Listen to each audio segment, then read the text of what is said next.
When I think about what Stoicism is really about, to me it's about making a little bit of progress every single day,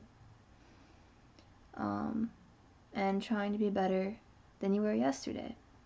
It's not about trying to become a perfect person or fixing yourself, because we can't be perfect. And it's just futile to even try to achieve that.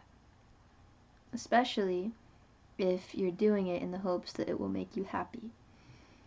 Because happiness to me is always possible in this very moment. So today I was reading a chapter from the Tao of Seneca, which is a free PDF that Tim Ferriss offers on his website, and you can go check it out if you want. Chapter 2 is on discursiveness of reading. Seneca talks about what does it mean to have a well-ordered mind.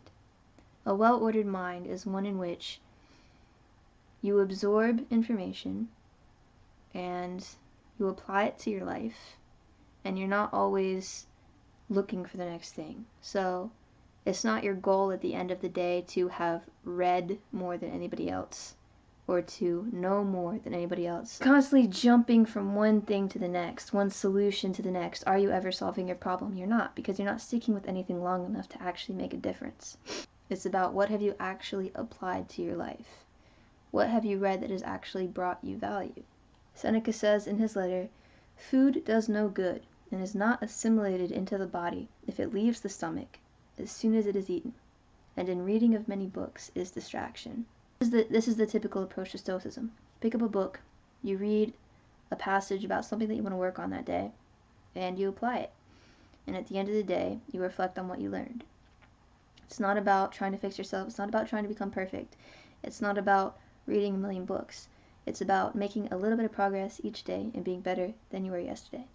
Very simple, very practical approach, I believe, to life, and I think it's a fun way of living life, because life would be boring if you could be perfect, and growing is fun. So a good companion piece to this is something that I read a little while ago in the Emperor's Handbook, which is a translation of the Meditations by Marcus Aurelius. He says, "Everyone dreams of the perfect vacation, in the country, by the sea, or in the mountains.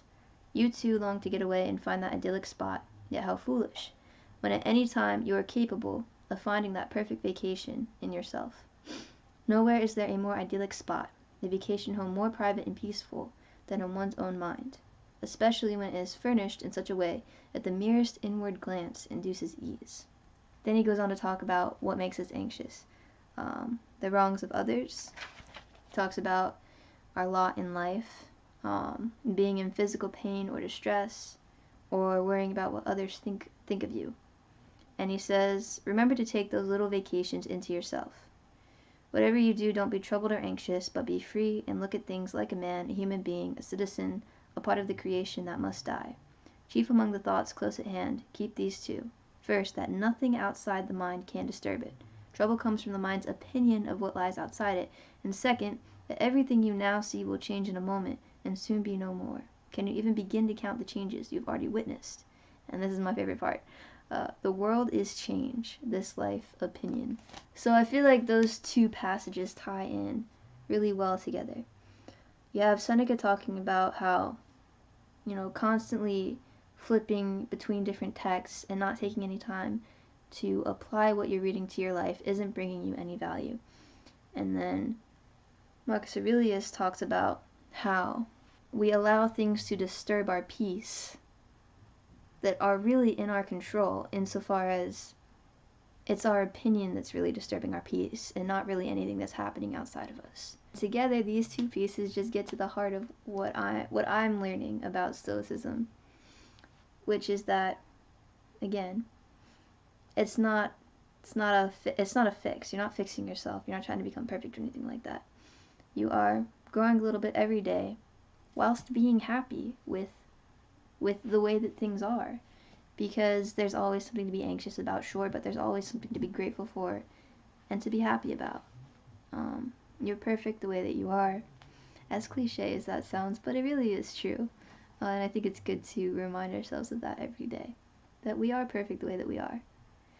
We're perfect because nothing is perfect and therefore everything is perfect and everything is opinion.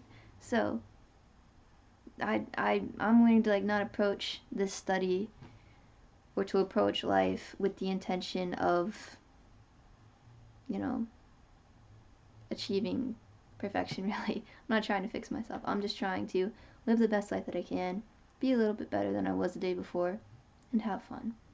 You know, I think life is about growth. I think it's about enjoying the process.